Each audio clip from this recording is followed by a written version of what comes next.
एक धन्ना जी करके भगवान के भक्त थे, छोटे से थे।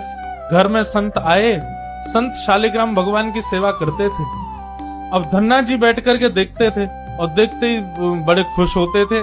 कभी दही से स्नान, दूध से स्नान, पंचामृत से स्नान, जल से स्नान, इत्र आदि लगा के, तिलक लगा के उनकी आरती पूजा, तुलसी अर्पण, ये सब देख करके धन्ना जी को बड़ा आनंद आता था। अब भले ही खेल के रूप में सही, धन्ना जी को बड़ा मन लगता था उससे।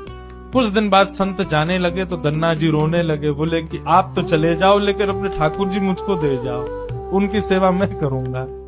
अब तो इतना रोए, इतना रोए, इतना रोए धन्ना जी कि संत का निकलना मुश्किल हो गया। तो संत ने क्या किया, रात्रि में धन्ना जी सोए, बाहर से काला काला एक पत्थर ले आए और उस पर इत्र आदि लगा के, उसको तिलक विलक लगा के, उसको सिंहासन पर बैठा दिया और अपने ठाकुर जी को नीचे बैठा दिया।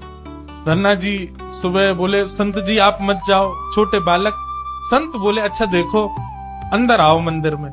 मंदिर में गए तो बोले, देखो वो तो सिंहासन पर ठाकुर जी बैठे और नीचे हमारे ठाकुर जी बैठे, बताओ तुमको कौन से चाहिए। धन्ना जी बोले, मैं तो सिंहासन वाले लूंगा, बड़े वाले ठाकुर जी में। बोले ठीक है, तो उनकी सेवा करो, अब हमको जाने दो। अपने शालिग्राम जी को लेकर के संत चले गए।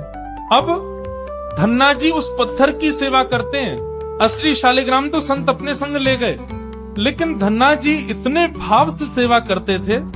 महाराज लाल तिलक लगाने के लिए माँ ने रोली नहीं दिलाई तो ईंट ले आए, ईंट को घिस करके उसी से लाल लाल रोली बना दी, वही लगाते। भोग धराने के लिए फल तोड़ लाते। मतलब सेवा की व्यवस्था नहीं होती थी तो धन्ना जी कैसे ना कैसे करके करते थे। छोटे से बालक हैं, खेल खेल में सेवा करते थे। में संत किसी और के घर में आए तो धन्ना जी वहां जाके अपनी सब सेवा बताते, मैं ऐसे ऐसे करता हूँ। संत बोले, भोग नहीं लगाते अपने ठाकुर जी का? बोले भोग। बोले तुमको भूख लगती है? बोले हाँ, ऐसे ठाकुर जी को भी भोग लगाना चाहिए ना। छोटे बालक को ऐसे ही समझा दिया। अब तो धन्ना जी ने माँ से आज बढ़िया खिचड़ी बनवाई, कड़ी बनवाई, रोटी सब्जी बनवाई और भोग लगा के ले गए ठाकुर जी के पास। संत ने बताया था पर्दा करके भोग लगाना, पर्दा लगा दिया, भोग ठाकुर जी के सामने धर दिया। धन्ना जी बार बार पर्दे में से देखें, खा ही नहीं रहे, ठंडा हो जाएगा भोग। ठाकुर जी खा लो जल्दी से, देखो बढ़िया गरम गरम कड़ी लाया हूँ और खिचड़ी बनाई, मैया ने घी डाला उस पर, पालो प्रेम से। बहुत देर हो गई, ठाकुर जी नहीं पाए तो धन्ना जी वहीं लेट गए। बोले आप नहीं पाओगे तो मैं भी नहीं पाऊंगा, मैं भी भूखा ही रहूंगा फिर।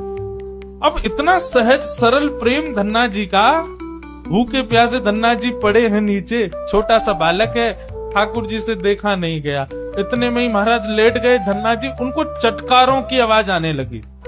चटकारे जैसे कोई